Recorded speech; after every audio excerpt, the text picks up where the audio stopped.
اسلام کے بعد کی پھر ہم آپ لوگ دیکھیں گے انشاءاللہ تعالیٰ کہ کیا ہوا، ان کے کون اولاد ہوئی۔ آپ صلی اللہ علیہ وسلم سے یعنی اللہ کے رسول صلی اللہ علیہ وسلم سے حضرت عثمان رضی اللہ عنہ 6 سال چھوٹے تھے، اور ان کی پیدائش جو ہے طائف میں ہوئی تھی۔ ان کی اگر اوصاف کی بات کریں گے اور ان کی فزیکل اپیئرنس کی بھی بات کی جائے، اور اسی طرح سے اگر ان کے اخلاق اور کردار کی بات کی جائے، تو اگر آپ کے سامنے یہ نہ پیش کیا جائے کہ یہ کس کے بارے میں بیان کیا جا رہا ہے، تو بہت حد تک آپ کو لگے گا کہ یہ اللہ کے رسول صلی اللہ علیہ وسلم کے ہی اوصاف اور ان کی جو وہ خصوصیات ہیں وہی ہیں۔ تو اگر ہم تھوڑا سا ان کے فزیکل کریکٹرسٹکس پر غور کریں، تو اس میں جو کتابوں میں آتی ہے بات سیرت کی، اس میں یہ آتا ہے کہ نہ بہت لمبے تھے یہ اور نہ ہی بہت چھوٹے، اور ان کی ہڈیاں چوڑی تھیں اور چوڑا کندھا تھا۔ ان کی جلد جو ہے، اسکن جو ہے، وہ ریشم کی طرح نرم تھی، اور بہت بڑی گھنی داڑھی تھی ان کی، اور ان کے جو بال تھے وہ کانوں کے نیچے تک آتے تھے، اور چہرہ بہت خوبصورت تھا۔ دانت کے بیچ تھوڑا سا خلا تھا، تھوڑا سا گیپ تھا۔ دانت جو ہے وہ بے انتہا سفید تھے، اور اگر لوگوں میں ان کو دیکھا جاتا تو بہت ہی خوبصورت ہستی تھے، اور ان کے بارے میں یہ بھی قول آتا ہے کہ جو کوئی بھی ان کے چہرے کو دیکھتا تو وہ پھر وہ دیکھتا ہی رہ جاتا۔ تو سبحان اللہ، یہ سارے اوصاف جو ہیں وہ بہت کچھ اللہ کے رسول صلی اللہ علیہ وسلم سے ملتے ہوئے، اللہ کے رسول صلی اللہ علیہ وسلم نے ایک بات خاص یہ فرمائی تھی، جس سے یہ پتہ چلتا ہے کہ حضرت عثمان رضی اللہ عنہ اللہ کے رسول سے ملتے تھے، یعنی اللہ کے رسول نے خود یہ بات کہی، اور وہ کیا تھی؟ انہوں نے اپنی بیٹی رقیہ کو یہ کہا کہ کوئی بھی شخص ایسا نہیں ہے جو تمہارے باپ یعنی اللہ کے رسول صلی اللہ علیہ وسلم سے اور حضرت عثمان رضی اللہ عنہ سے زیادہ ملتا ہو جتنا ابراہیم علیہ السلام۔ تو سبحان اللہ، یعنی اس کا یہ مطلب ہوا کہ ابراہیم علیہ السلام اللہ کے رسول صلی اللہ علیہ وسلم سے ملتے تھے، اور حضرت عثمان بھی جو ہے اللہ کے رسول صلی اللہ علیہ وسلم سے ملتے تھے، اسی لیے ایک ہی اسٹیٹمنٹ میں اللہ کے رسول نے خود اس بات کو کہہ دیا۔ یہ ایک امیر گھرانے سے تعلق رکھتے تھے، ان کا خاندان بھی بہت، بنی امیہ جو ہے وہ بہت ہی پاورفل قسم کا قبیلہ تھا، اور ان کے بارے میں یہ آتا ہے کہ ان کے والد جو ہے وہ جلدی انتقال ہو گیا تھا، اور وہ بہت زیادہ مالیت چھوڑ کر ان کے لیے گئے تھے۔ تو یہ بیسیکلی یہ ہوا کہ ان کو بہت کم عمر سے جو ہے بہت مال ملا، لیکن اس کو ضائع نہیں کیا انہوں نے، بلکہ بہت اچھے تاجر تھے یہ، تو ان کی تجارت ان کا پیشہ تھا۔ کچھ ان کی اوصاف ہیں جو ہم آگے بھی دیکھیں گے، اس میں سے ایک سب سے اہم چیز جو ہمیں حضرت عثمان رضی اللہ عنہ کی زندگی سے جو ملتی ہے، ابھرتی ہوئی صفت جو ہے وہ حیا کی صفت ہے۔ اور حیا کا یہ معاملہ ہے کہ اگر ہم دیکھیں کہ جس طرح سے ان کا قبیلہ تھا، بہت مالدار، یہ بہت خوبصورت تھے، ان کے پاس ساری چیزیں تھیں، یہ لوگوں سے پڑھنا لکھنا بھی جانتے تھے، لوگوں سے ملاقاتیں ان کی تھیں، الگ الگ ملکوں میں ان کی تجارت کے قافلے جاتے تھے، اور یہ خود کئی ملک میں جا چکے تھے۔ ان تمام چیزوں کے باوجود ایک انسان اگر اپنے اندر عاجزی پیدا رکھتا ہے اور اسی طرح سے حیا کو رکھتا ہے، یہ بہت بڑی بات ہوتی ہے۔ تو ان کے بارے میں جو باتیں حیا کے بارے میں آ رہی ہے، ہم دیکھتے ہیں کہ حیا کے تعلق سے اللہ کے رسول صلی اللہ علیہ وسلم نے بھی ہمیں کافی رہنمائی کی ہے۔ حیا کے متعلق چند احادیث ہے جو ہم دیکھ لیتے ہیں ایک بار، کہ اللہ کے رسول صلی اللہ علیہ وسلم فرمائے کہ ہر دین کے اخلاق ہوتے ہیں، اور اسلام کا اخلاق حیا ہے نا، ہر دین کا کوئی خاص اخلاق ہوتا ہے، اور اسلام کا جو اخلاق ہے وہ حیا ہے۔ پھر ایک اور جگہ بخاری میں اللہ کے رسول صلی اللہ علیہ وسلم فرمائے کہ الحیا لا یأتی الا بخیر، حیا جو ہے وہ ہمیشہ بھلائی ہی لاتی ہے نا۔ اور یہ بھی بتایا گیا کہ دین کے جو ہیں، ایمان کے کئی حصے ہیں، جس میں سے ایک حصہ جو ہے وہ حیا ہے۔ اور ایک اور جگہ آتا ہے کہ حیا اور ایمان وہ ساتھ ساتھ جاتے ہیں، اگر ایک اس میں سے اٹھ جاتا ہے تو دوسرا بھی اٹھ جاتا ہے۔ تو سبحان اللہ، ہم دیکھیں کہ حیا کے لیے اگر کوئی صحابی مشہور ہے تو وہ حضرت عثمان رضی اللہ عنہ۔ حالانکہ ان کی زندگی میں بہت ساری ایسی چیزیں تھیں، مال تھا، خوبصورتی تھی، بہت ساری ایسی چیزیں ہیں جس کے لیے ان کو یاد کیا جا سکتا تھا، لیکن ایسا نہیں ہے، بلکہ ان کی جو حیا ان کی ابھرتی ہوئی صفت ہے۔ اسی طرح سے ان کے بارے میں یہ آتا ہے کہ اسلام سے پہلے یعنی زمانے جاہلیت میں بھی کچھ ایسے اوصاف تھے ان کے، جیسے کہ حضرت ابوبکر رضی اللہ عنہ کے بارے میں بھی ہم نے سنا کہ انہوں نے کبھی بھی کسی بت کو سجدہ نہیں کیا، کسی کی پرستش نہیں کی، کوئی کسی بت کی، اور اسی طرح سے شراب کبھی نہیں نوش فرمائی، اور زنا کے قریب نہیں گئے، اور اسی طرح سے یہ تھا کہ انہوں نے خود کہا اپنے بارے کہ میں نے کبھی بھی کسی کی عورہ، کسی کی شرمگاہ کو نہ اسلام سے پہلے اور نہ اسلام کے بعد دیکھا۔ اس وقت جبکہ آپ کو پتا ہے کہ حرم میں لوگ طواف کیا کرتے تھے برہنہ ہو کر، بغیر کپڑوں کے، اس وقت بھی وہ کہتے ہیں کہ میں نے کبھی بھی نہیں دیکھا۔ اور اسی طرح سے جو مجلسیں ہوتی تھیں قریش کی، ان سے یہ قریش کی، اور جو ناچ گانے کی، اور اسی طرح سے دوسری قسم کی جو مجلسیں ہوتی، اس میں یہ شریک نہیں ہوا کرتے تھے۔ تو یہاں دیکھیں ہمیں پتہ چلا کہ اچھا ہاں، اور بھی کچھ چیزیں ہیں ان کے بارے میں، وہ ہم دیکھیں کہ یہ پڑھے لکھے تھے، ان کو پڑھنا لکھنا آتا تھا، جو کہ بہت کم لوگ تھے قریش میں جن کو آتا تھا۔ ان کو شاعری بہت اچھی آتی تھی، اور عربوں کا جو سلسلہ نسب ہے، جو ان کے لینیج ہے، وہ بہت اچھے سے جانتے تھے۔ انہوں نے بہت سارے ملکوں کا سفر کیا تھا، سیریا ہے، شام کا، اور اسی طرح حبشہ کا، یمن کا، تو یہ مختلف جگہوں پہ یہ جایا کرتے تھے۔ ان کے طور طریقوں کو انہوں نے جان لیا تھا، تو بہت ہی کامیاب تاجر تھے یہ۔ اور ایک اور خاص بات یہ ہوتی تھی، جو ہماری ان کی جو دوسری صفت ہے، وہ انشاءاللہ آگے بھی ہم پڑھیں گے، کہ جب واپس، یہ کیونکہ اسلام سے پہلے کی بات ہے، کہ جب واپس آیا کرتے تھے اپنے تجارتی سفر سے، تو مکہ والوں کے لیے بہت بڑی تعداد میں جو ہے صدقہ کیا کرتے تھے، تو ان کے تجارتی سفر کا فائدہ اور تمام مکہ والوں کو بھی ہوتا تھا، یہ پہلے بھی ان کا تھا۔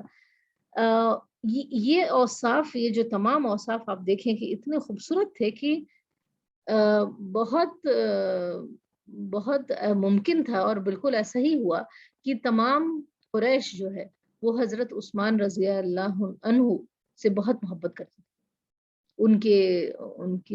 کہتے ہیں ان کی سخاوت ہے، ان کی حیا ہے، ان کی ایمانداری، تجارت میں بہت ایماندار تھے وہ۔ تو یہ تمام چیزوں کی وجہ سے، اور ان کی خوبصورتی بھی، ہر چیز جو ایسی تھی جس کی وجہ سے قریش ان سے بہت محبت کرتے ہیں۔ حتیٰ کہ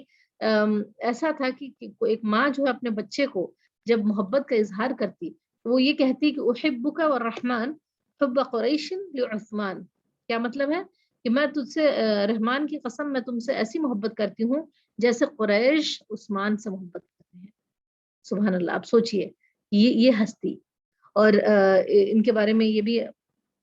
آتا ہے کہ حالانکہ ان کو تقریباً 30 ملین درہم ان کے والد سے ملا تھا، اور اس کو انہوں نے پورا فوکس کے ساتھ اس کو تجارت میں لگایا اور تجارت کرتے رہے۔ تو یہ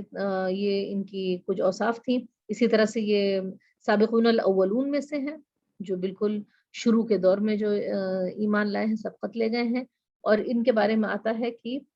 ان کا قبول اسلام کا اگر ہم دیکھیں واقعہ، تو یہ پتہ چلتا ہے کہ یہ شام کے سفر پہ گئے ہوئے تھے، اور وہاں سے واپسی پر یہ لوگ کہیں مقیم ہوئے، اور یہ سوئے تو وہ خواب میں دیکھتے ہیں کہ کوئی پکارنے والا پکار رہا، اور وہ تمام لوگوں کو کہہ رہا ہے کہ احمد نکل آئے ہیں، احمد جو ہے وہ نکل آئے ہیں۔ تو یہ انہوں نے سنا، اور اس کے بعد جب واپس آتے ہیں تو ان کو مکہ میں آتے ہی یہ پتہ چلتا ہے کہ آپ صلی اللہ علیہ وسلم نے اپنے نبوت کا اعلان کیا ہے، اور اس کے بعد وہ ایمان لے آتے ہیں۔ اب سوال یہ اٹھتا ہے کہ ان کو، یعنی حضرت عثمان رضی اللہ عنہ کو اسلام کی دعوت کس نے دی؟ تو اس کے بارے میں جو بات آتی ہے وہ یہ ہے کہ حضرت ابو بکر رضی اللہ عنہ نے ان کو اسلام کی دعوت دی۔ حضرت ابو بکر رضی اللہ عنہ تقریباً اسی کلاس، اسی کیٹیگری کے تھے، اتنے مالدار نہیں تھے جتنا حضرت عثمان، لیکن اسی کلاس کے تھے، اتنے ہی معزز، ہے نا، وہ کہتے ہیں کہ لائک مائنڈیڈ پیپل جو ہوتے ہیں اس طرح سے تھے، انہی اوصاف کے تھے۔ تو انہوں نے ان کو دعوت دی،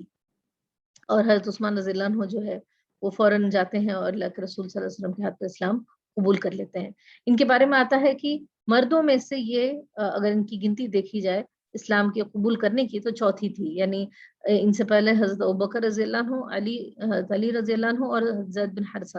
یہ لوگ ایمان لائے تھے، اور یہ چوتھے آدمی ہیں حتیٰ کہ یہ بھی بتایا جاتا ہے کہ دار ارقم میں جب اللہ کے رسول صلی اللہ علیہ وسلم جایا کرتے تھے اور لوگوں کو دین کی دعوت دیتے تھے، اس سے بھی پہلے کی یہ بات ہے۔ تھوڑا اس سے سبق ہم تھوڑا لیں، ہم دیکھیں اس واقعے سے، ان کے اسلام کے قبول کرنے کے واقعے سے، کہ ہم دیکھیں کہ ایک شخص جس کے پاس بہت کچھ نہ ہو، اس کے پاس مال زیادہ نہ ہو، اس کے پاس عزت بہت نہ ہو، ہے نا، اس کے پاس یعنی کھونے کے لیے بہت کچھ نہ ہو، وہ اسلام کی طرف بہت آسانی سے آ جاتا ہے، یا نیکی کو کی طرف آنا اس کے لیے آسان ہوتا ہے، اس کو بہت کچھ کھونے کو نہیں ہوتا ہے۔ لیکن حضرت عثمان رضی اللہ عنہ کو بہت اچھے سے پتا تھا کہ وہ ایک بہت محبوب ہستی جو کہ تھے پورے قریش کے لیے، ان کو یہ پتا تھا اسلام قبول کرتے ہی وہ اس محبوب ہستی سے بالکل ایک ناپسندیدہ شخص بن سکتے تھے معاشرے کے لیے۔ ان کا مال کو بھی خطرہ تھا، ان کی عزت کو بھی خطرہ تھا، ان کے خاندان کی طرف سے بھی خطرہ تھا، لیکن اس کے باوجود وہ ذرا بھی نیکی کو اپنانے کے لیے اور اللہ کے رسول صلی اللہ علیہ وسلم کی پکار پر لبیک کہنے کے لیے پیچھے نہیں ہٹے، اور اسی طرح سے وہ سبقت لے جانے والے ہو گئے۔ ایک چھوٹا سا پہلو اس میں دیکھیں جو کہ حضرت ابو بکر رضی اللہ عنہ کے واقعے میں آیا ہوگا، کہ آپ یہ سوچئے کہ ابو بکر رضی اللہ عنہ کا مرتبہ، آگے ہم جتنی باتیں ہم پڑھیں گے حضرت عثمان رضی اللہ عنہ کے بارے میں سنیں گے، حضرت عمر کا ہم نے سنا، اور اسی طرح سے جو ہے کچھ صحابہ ہیں جو کہ حضرت ابو بکر رضی اللہ عنہ کے دعوت سے ایمان لائے ہیں، عبد الرحمن بن عوف ہے نا، اسی طرح سے ہم دیکھیں کہ حضرت طلحہ ہیں، ان لوگوں کے کام آپ دیکھیں کہ ان کی سخاوت، انہوں نے جو مال خرچ کیا ہوگا، انہوں نے جو صدقہ کیا ہوگا، وہ تمام اجر کس کو مل رہا ہوگا؟ حضرت ابوبکر رضی اللہ عنہ کو، ہے نا، سبحان اللہ۔ اب سوچیں کہ جتنا حضرت عثمان نے خرچ کیا ہوگا اتنا ابوبکر رضی اللہ عنہ نے نہیں کیا ہوگا، ان کے پاس اتنا نہیں تھا، لیکن اجر میں ملے گا ان کو۔ تو یہ بھی ایک ہمیں پہلو پتہ چلتا ہے، ہم اپنے لیے سبق لیتے ہیں کہ ہمیں لوگوں کو بتا دینا چاہیے، ہو سکتا ہے ہم اتنا عمل نہ کر پائے لیکن سامنے والا کرے تو وہ ہمارے اکاؤنٹ میں وہ چیزیں جائیں گی۔ اچھا، اس کے بعد آگے ہم دیکھتے ہیں کہ حضرت عثمان رضی اللہ عنہ ایک بہت پولیٹیکل ہستی نہیں تھے، یعنی جیسے مثال کے طور پر ہم دیکھتے ہیں حضرت عمر رضی اللہ عنہ بہت اسٹرانگ پرسنالٹی تھے، جب وہ اسلام قبول کیے تو اسلام کو قوت ملی، اور اسی طرح سے جو مشرکین مکہ تھے ان کو بہت خطرہ تھا اور وہ مخالفت کر رہے تھے نا حضرت عمر رضی اللہ عنہ کا۔ یہاں پر کیا معاملہ تھا کہ پولیٹیکل فگر تو نہیں تھی یہ، لیکن وہ ضرور ایسی ہستی تھی جس کو کہتے ہیں ہر ماں اپنے بچوں کو کہہ رہی ہے کہ ان کے جیسا ماننا، ایک آئیڈیل ہوتے تھے لوگوں کے لیے۔ اور اگر ایسی ہستی اسلام قبول کر لے تو جہاں گھر گھر میں بچہ یہ جانتا ہے کہ میری ماں مجھے ایسی محبت کر جیسے قریش عثمان سے محبت کرتے ہیں، تو بہت امکان تھا کہ لوگ انفلوئنس ہو کر اسلام کی طرف آئے، اور یہی وجہ ہوئی کہ جس طرح سے شروع کے دور میں تمام لوگوں کو اذیت دی جاتی تھی، اسی طرح سے عثمان رضی اللہ عنہ کو بھی نہیں چھوڑا گیا، ان کو بھی جو ہے اذیتیں دی جانے لگیں، لیکن جب یہ اندازہ ہوا کہ یہ اپنے راستے سے نہیں ہٹیں گے تو ان کو پھر چھوڑ دیا گیا۔ اب یہاں ہم دیکھیں کہ اللہ کے رسول صلی اللہ علیہ وسلم سے ایک اور رشتہ جو ان کا بنتا ہے وہ یہ ہے کہ اللہ کے رسول صلی اللہ علیہ وسلم کی یہ داماد بھی بن جاتے ہیں۔ تو اس کے بارے میں ہم دیکھتے ہیں کہ اللہ کے رسول صلی اللہ علیہ وسلم کی جیسے 4 بیٹیاں تھیں، حضرت زینب رضی اللہ عنہ کی شادی ہو چکی تھی، اور حضرت رقیہ اور ام کلثوم جو تھیں ان کی دوسری اور تیسری بیٹیاں، ان اللہ کے رسول صلی اللہ علیہ وسلم کی ان کی شادی قبل اسلام جو ہے وہ انہیں بیٹوں سے طے تھی، لیکن وہ اذیت دینے کے لیے اللہ کے رسول صلی اللہ علیہ وسلم کو اذیت دینے کے لیے اس نے، یعنی طے کیا تھی، ان کا نکاح ہو چکا تھا لیکن ابھی رخصتی نہیں ہوئی تھی، اس نے ان کے نکاح کو توڑوا دیا، طلاق دلوا دی، اور اس کے بعد جو ہے اللہ کے رسول صلی اللہ علیہ وسلم اور کسی بھی باپ کے لیے یہ بہت تکلیف دہ بات ہوتی ہے کہ بیٹیوں کا رشتے کا ٹوٹ جانا۔ اسی بیچ میں لیکن اللہ تعالیٰ نے کیا کیا کہ کہتے ہیں نا کہ ایک حدیث میں آتا ہے نا کہ من ترک شیئا للہ عوض اللہ خیرا منہ، کیا مطلب ہے کہ جو کوئی کسی بھی شے کو ترک کرتا ہے اللہ تعالیٰ کی خاطر تو اللہ تعالیٰ اس سے بہتر اس کو پلٹاتا ہے، اس سے بہتر اس کا بدلہ دیتا ہے۔ تو آپ دیکھیں کہ سبحان اللہ حضرت عثمان رضی اللہ عنہ جو کہ اتنے کہتے ہیں نا کہ اتنے معزز تھے، وہ اللہ کے رسول صلی اللہ علیہ وسلم کے یہاں پیغام بھیجتے ہیں حضرت رقیہ کے لیے، اور اللہ کے رسول صلی اللہ علیہ وسلم، حضرت خدیجہ اور حضرت رقیہ تمام لوگ بہت خوش ہوئے اس رشتے سے، اور اس کے بعد اللہ کے رسول صلی اللہ علیہ وسلم نے حضرت رقیہ سے کہا کہ ابو عبداللہ، یعنی یہ کنیت انہوں نے دی، کا ابو عبداللہ کا خیال رکھنا، فَإِنَّهُ أَشْبَهُ أَصْحَابِي بِي خُلُقًا، کیا ہے؟ کیونکہ وہ ان کے بارے میں بتایا حضرت عثمان رضی اللہ عنہ میرے تمام صحابہ میں سے مجھ سے سب سے زیادہ اخلاق میں ملتے ہیں، ہے نا؟ اللہ کے رسول صلی اللہ علیہ وسلم کی گواہی سنیں، اللہ کے رسول کے بارے میں تو کہا گیا نا کہ انک لعلی خلق عظیم، اللہ تعالیٰ خود گواہی دیتا ہے اللہ کے رسول صلی اللہ علیہ وسلم کے بارے میں کہ آپ اخلاق کے بلند درجے پہ ہیں۔ یہاں اللہ کے رسول صلی اللہ علیہ وسلم حضرت عثمان رضی اللہ عنہ کے بارے میں کہہ رہے ہیں کہ فَإِنَّهُ أَشْبَهُ أَصْحَابِي بِي خُلُقًا، کہ میرے تمام صحابہ میں سے مجھ سے سب سے زیادہ مشابہت جو ہے، سب سے زیادہ ملتے ہیں کس بارے میں؟ اخلاق میں یہ ہے، تو اس لیے ان کا اچھا خیال رکھنا۔ اب یہ جو جوڑا ہوتا ہے حضرت رقیہ اور حضرت عثمان رضی اللہ عنہ کا، کہتے ہیں نا کہ بیسٹ لکنگ کپل بھی، مال کے اعتبار سے بھی بہت اچھا، بہت محبوب، بہت بابرکت، بہت کہتے ہیں کہ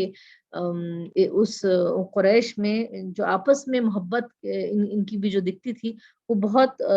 واضح تھی۔ آپ یہ سوچیں کہ حضرت عثمان رضی اللہ عنہ جو لوگوں کے ساتھ اتنا اچھا معاملہ کرتے تھے، تو وہ اپنی بیوی کے ساتھ کس طرح سے انہوں نے معاملہ کیا ہوگا، تو بہت ہی احسان کا معاملہ رہا ان دونوں کا آپس میں۔ اور اس کے بعد ایسا بھی یہ بھی ہوتا ہے کہ اس بابرکت رشتے میں، اور کہتے ہیں ایک بلیسڈ کپل جو ہے، ان کے ساتھ اور بھی کیا چیزیں ہوئیں، وہ یہ کہ جب یہاں کی زمین تنگ ہو گئی مکہ کی، تو یہ لوگ وہ تھے، یہ پہلا خاندان تھا حضرت عثمان رضی اللہ عنہ کا اور حضرت رقیہ رضی اللہ عنہ جو حبشہ کی طرف ہجرت کرتے ہیں۔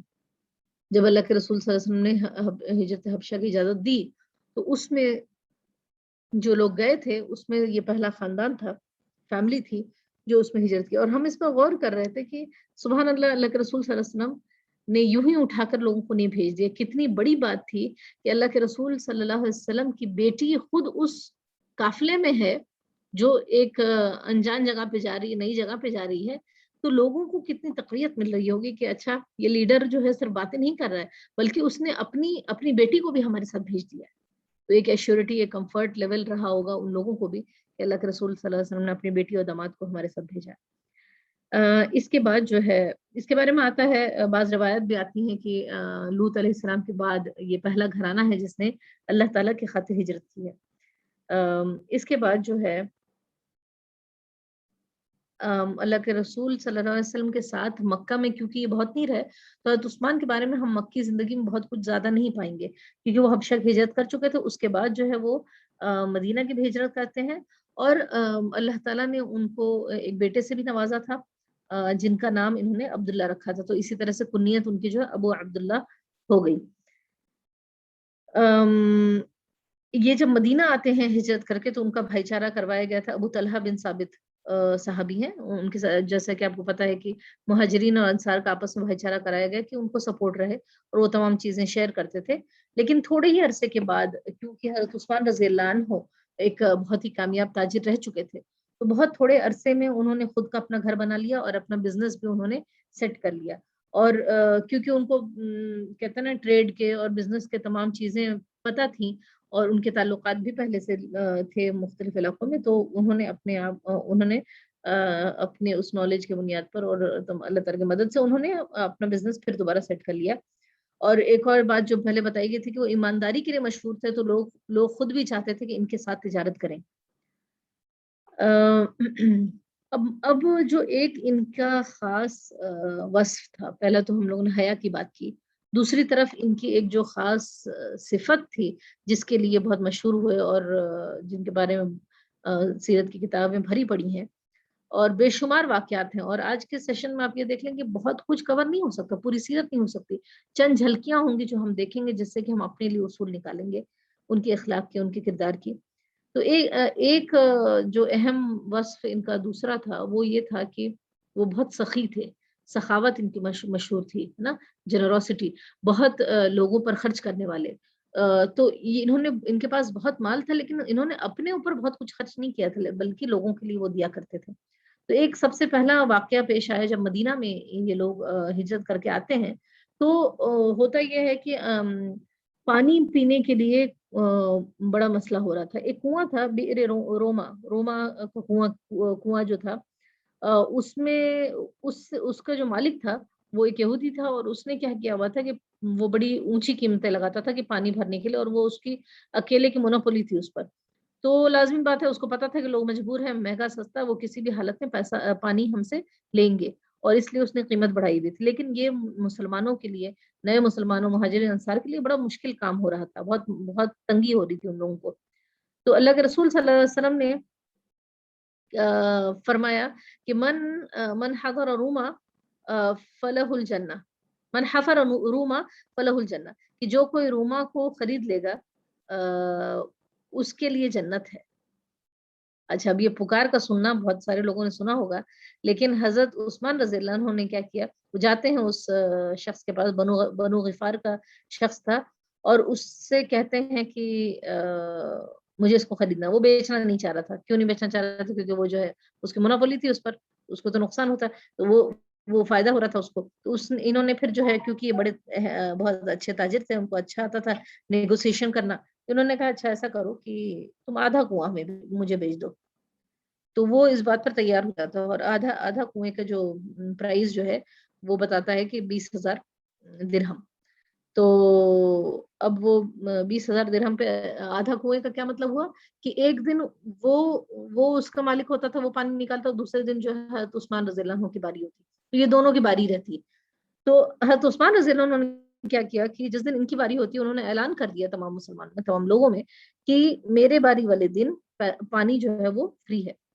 آپ یوں ہی آ کر مفت میں لے جا سکتے ہیں. تو لوگوں نے کیا کیا کہ وہ پانی استعمال کے لیے بھی لیتے اور اسٹور بھی کر لیتے اگلے دن کے لیے. اب ہوا یہ کہ جو ہے وہ شخص جو ہے وہ دیکھ رہا، جو مالک تھا، اس کے بزنس تو ڈاؤن ہو گیا، کیونکہ لوگ اس دن جاتے ہی نا جس دن پیسہ دے کر جانا ہوتا. تو اس نے پھر آتا ہے، وہ خود آتا ہے عثمان رضی اللہ عنہ کے پاس اور کہتا ہے کہ کیا تم یہ جو ایک اور دن جو ہے وہ بھی تم خریدنا چاہو گے؟ تو وہ کہتے ہیں کہ میرا تو کام چل رہا ہے، مجھے تو ضرورت نہیں لگ رہی، میرا تو کام ہے، ایک دن میں بھی چل رہا ہے، تو میں کیوں دوسرا دن لوں؟ تو پھر نیگوشیٹ کرتے کرتے اس کی اور آدھی قیمت پہ کر کے حضرت عثمان رضی اللہ عنہ نے وہ کنواں لے لیا. اس کا پورا نچوڑ یہ ہے، اگر ہم اس پر غور کریں، کہ ایک جنت کی پکار لگائی گئی کہ تم یہ کام کرو تو تمہیں جنت ملے گا. اور حضرت عثمان رضی اللہ عنہ نے بہت سوچ سمجھ کے، یعنی ہم یہ نہیں کہیں گے کہ بغیر سوچے سمجھے، مطلب اس جوش کے ساتھ وہ گئے اور انہوں نے وہ چیز مسلمانوں کے لیے آسان کر دی. اور سبحان اللہ، جب انسان کبھی ایسے کام کرتا ہے جو بہت مقبول ہوتے ہیں، تو اللہ تعالیٰ اس کی قبولیت بہت بڑھا دیتا ہے اور صدقہ جاریہ کے لیول پہ ڈال دیتا ہے. اس کنویں سے بے شمار باغ کو پانی ملا، اور سبحان اللہ، انہوں نے بہت سارے ایسے باغ ہیں جو حضرت عثمان رضی اللہ عنہ نے وقف کیا تھا. نہیں، جس طرح سے اس کنویں کو وقف کیا تھا، اسی طرح سے اور بھی باغ تھے جس کو وقف کر دیا گیا تھا. اور آج تک آپ دیکھیں کہ وہ وقف جو کہتے ہیں نا کہ جو چیریٹی کے لیے جو چیزیں دی جاتی ہیں، اللہ کے رسول صلی اللہ علیہ وسلم کے دور سے لے کر آج تک، جب تک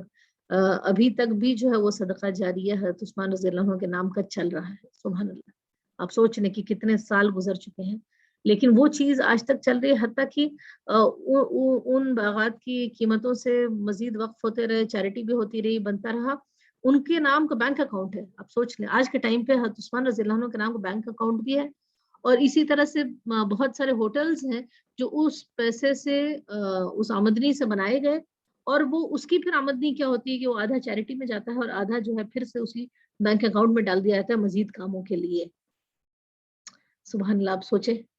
کہ اللہ تعالیٰ نے کس حد تک قبول کیا اس چیز کو، کہ اس کو صدقہ جاریہ. تو یہ ہمیں بھی فوکس کرنا ہے کہ جہاں ہم اپنے مال کو خرچ کرتے ہیں تو ہم یہ دیکھیں کہ وہ کیا چیزیں ہیں جو مجھے مرنے کے بعد بھی میرے کام آئیں گی. اس کے بعد ہم دیکھتے ہیں کہ دوسرا واقعہ ایک آتا ہے کہ جب اللہ کے رسول صلی اللہ علیہ وسلم مسجد نبوی کی تعمیر ہو چکی تھی، لیکن اس میں اس کی توسیع کرنی تھی، اس کو ایکسپانڈ کرنا تھا، ایکسپینشن کی بات آئی. تو وہاں پر ایک زمین تھی، تو اللہ کے رسول صلی اللہ علیہ وسلم نے کہا کہ کون ہے جو یہ فلاں فلاں زمین کو خرید لے گا، تاکہ جو ہے یعنی جو کوئی اس مسجد کو زیادہ کرے گا اس کو خرید کر، تو اس کو اس سے بہتر جنت میں ملے گا. پھر سے جو ہے ہم دیکھتے ہیں کہ حضرت عثمان رضی اللہ عنہ آگے بڑھتے ہیں اور 20,000 درہم وہ دے کر اس کو خرید لیتے ہیں، اور یہ مسجد نبوی کی توسیع ہوتی ہے، ایکسپانشن ہوتا ہے. ہے نا، سبحان اللہ۔ اس کے بعد جو ہے اگر ان کے اور بات دیکھیں کہ اللہ کے رسول صلی اللہ علیہ وسلم کی ایک حدیث انہوں نے سنی کہ جو کوئی غلام آزاد کرے اللہ تعالیٰ اس کو جہنم سے آزاد کرے گا، جو کوئی کسی غلام کی گردن آزاد کرے تو اللہ تعالیٰ اس کو جہنم سے آزاد کرے گا۔ یہ آپ سوچیں کہ حضرت عثمان رضی اللہ عنہ کے بارے میں آتا ہے کہ انہوں نے جب سے یہ حدیث سنی اور ان کے جب تک ان سے ہو سکا، یعنی جب تک ان کے انتقال تک، یہ ان کا معمول تھا کہ ہر جمعے کو وہ کئی غلام جو ہے وہ آزاد کیا کرتے تھے۔ تو یہ بھی اس سے کیا پتہ چلتا ہے، یہ بھی نہیں کہ ہاں ایک بار کوئی چیز ہم نے سن لی اور چلے کبھی بڑے جوش میں آ کر لیا، وہ مسلسل یہ کرتے رہے، اور روایت میں اس بات کا اندازہ بھی نہیں لگا پا رہے ہیں لوگ کہ کتنے غلام تھے جن کو کہ حضرت عثمان رضی اللہ عنہ نے آزاد کیا تھا، کہاں ایک غلام آزاد کرنے کا اتنا جان۔ پھر اس کے بعد جو ہے ایک اور واقعہ آتا ہے کہ تبوک کے وقت، غزوہ تبوک جب ہوتی جس کو کہتے ہیں جیش العسرہ، یعنی بہت ہی مشکل یہ تھا جنگ کا جو قافلہ نکلا تھا، یہ لوگ جو نکلے تھے اس کے لیے جنگ تبوک کے لیے، کیوں بہت گرمی تھی شدت کی اور فصلیں پکی ہوئی تھیں اور قحط کے بعد یہ ہو رہا تھا، بہت سارے مسائل تھے، پیسے کی کمی تھی۔ ان تمام حالات میں اللہ کے رسول صلی اللہ علیہ وسلم جب پکار لگاتے ہیں، مسجد نبوی میں بیٹھے ہوتے ہیں اور لوگوں کی طرف پکار لگاتے ہیں اور کہتے ہیں کہ جو کوئی اس میں حصہ لگائے گا اس کے لیے جنت ہے۔ اب یہ سوچ لیں کہ لوگوں نے اپنی اپنی مثالیں دی، وہاں پر حضرت عثمان رضی اللہ عنہ کا معاملہ کیا ہوا کہ وہ کہتے ہیں، ایک طرف کھڑے ہو جاتے ہیں اور کہتے ہیں کہ اللہ کے رسول 100 اونٹ پورے سامان کے ساتھ یہ جو ہے میں تبوک کے لیے اس جنگ کے لیے میں دیتا ہوں۔ پھر اللہ کے رسول صلی اللہ علیہ وسلم پھر آواز لگاتے ہیں کہ کون ہے جو اس میں حصہ لگائے، حضرت عثمان پھر کھڑے ہو جاتے ہیں اور پھر کہتے ہیں 100 اونٹ۔ اسی طرح سے معاملہ چلتا رہتا ہے کہ حتیٰ کہ جب وہ سیشن ختم ہوتا ہے تو حضرت عثمان رضی اللہ عنہ نے 940 اونٹ، 940 کیملز اور 60 گھوڑے انہوں نے، اور یہ پورے کے پورے سامان کے ساتھ، سر و سامان کے ساتھ انہوں نے اللہ کے رسول صلی اللہ علیہ وسلم کو دے دیے تھے اس جنگ پہ جانے کے لیے۔ سبحان اللہ، آپ سوچئے۔ اس کے بعد کہتے ہیں کہ اتنا ہی نہیں بس ہوا، جب یہ معاملہ ختم ہوا، یہ میٹنگ ختم ہوئی، وہ جاتے ہیں اپنے گھر اور جا کر وہ جتنے درہم اکٹھا کر سکتے تھے وہ درہم اٹھاتے ہیں اور آتے ہیں اللہ کے رسول صلی اللہ علیہ وسلم کی گود میں ڈال دیتے ہیں۔ اللہ کے رسول صلی اللہ علیہ وسلم ان پیسوں سے، ان درہم سے ہاتھ میں اٹھاتے ہیں اور کھیلتے رہتے ہیں اور کہتے ہیں، بہت خوش ہوتے ہیں اور کہتے ہیں کہ ما ضر عثمان ما فعل بعد اليوم، کہ آج کے اس کام کے بعد عثمان کو اس کا کوئی بھی عمل نقصان نہیں پہنچا سکتا۔ سبحان اللہ، یہ کتنی بڑی خوشخبری تھی کہ آج کے بعد عثمان کو اس کا کوئی عمل جو ہے وہ نقصان نہیں پہنچا سکتا۔ یہ اس میں ہمارے لیے بھی ایک رہنمائی ہے کہ یہ مواقع جو ہوتے ہیں نا، کبھی اللہ کی راہ میں خرچ کرنے کا، کبھی ایک کھڑکی کہیں سے کھلتی ہے ہمارے لیے کہ ہم چاہیں تو اس موقع کو غنیمت جانتے ہوئے اپنا مال لگا دیں۔ کشمکش ہوتی، کریں نہیں کریں، دیں نہیں دیں، لیکن وہ ایسا ہوتا ہے کبھی کہ وہ کھڑکی جو وہ بند ہو جاتی ہے۔ تو یہ معاملہ ہے کہ ہمارے ساتھ بھی اگر زندگی میں کبھی ایسا موقع آئے تو اللہ تعالیٰ سے دعا کرتے کہ اللہ تعالیٰ ہم بھی اسی طرح سے اللہ کی راہ میں دیں۔ اس کے بعد فرمایا کہ بتایا گیا کہ یعنی ہم دیکھیں کہ ہر صحابی کا اپنا ایک وصف ہوتا تھا، ایک خاص کوالٹی ہوتی تھی۔ تو یہ جنگ کے میدان کے میں لڑائی کے حضرت خالد بن ولید ہیں اس کے لیے مشہور تھے، ویسے نہیں تھے، لیکن یہ پھر بھی اس کے باوجود اللہ کے رسول صلی اللہ علیہ وسلم کے تمام جنگوں میں یہ شریک رہے۔ پہلی جنگ جو تھی اسلام کی، وہ جو غزوہ بدر ہے، اس میں یہ شریک نہیں رہے۔ اچھا، اب دیکھیں حبشہ میں بھی گئے، حبشہ میں بھی جا کر انہوں نے ہجرت کی، اس کے بعد ہم دیکھتے ہیں مدینہ کی بھی ہجرت کرتے ہیں، شروع کے اسلام قبول کیا، پھر سوال اٹھتا ہے کہ بدر میں کیوں نہیں شریک رہے۔ تو دیکھیں اس کا بھی ایک واقعہ یہ ہے کہ اللہ کے رسول صلی اللہ علیہ وسلم کی جو بیٹی تھی حضرت رقیہ، ان کی جو اہلیہ تھیں حضرت عثمان کی، وہ بہت بیمار تھیں، تو اللہ کے رسول صلی اللہ علیہ وسلم نے ان کی تیمارداری کے لیے حضرت عثمان کو کہا تھا کہ وہ مدینہ میں ہی رہیں، ان کی تیمارداری کریں گھر پر۔ اور ہوتا یہ ہے کہ جب اللہ کے رسول صلی اللہ علیہ وسلم پہلی اسلام کی جو پہلی جنگ ہے اس کے لیے جاتے ہیں، اور اسی پیچھے جو ہے یہ حضرت رقیہ رضی اللہ عنہ کا انتقال ہو جاتا ہے۔ حضرت عثمان ان کی تیمارداری کرتے ہیں لیکن ان کا انتقال ہو جاتا ہے، اور جب اللہ کے رسول صلی اللہ علیہ وسلم واپس آتے ہیں تو پتہ چلتا ہے کہ ان کی بیٹی کا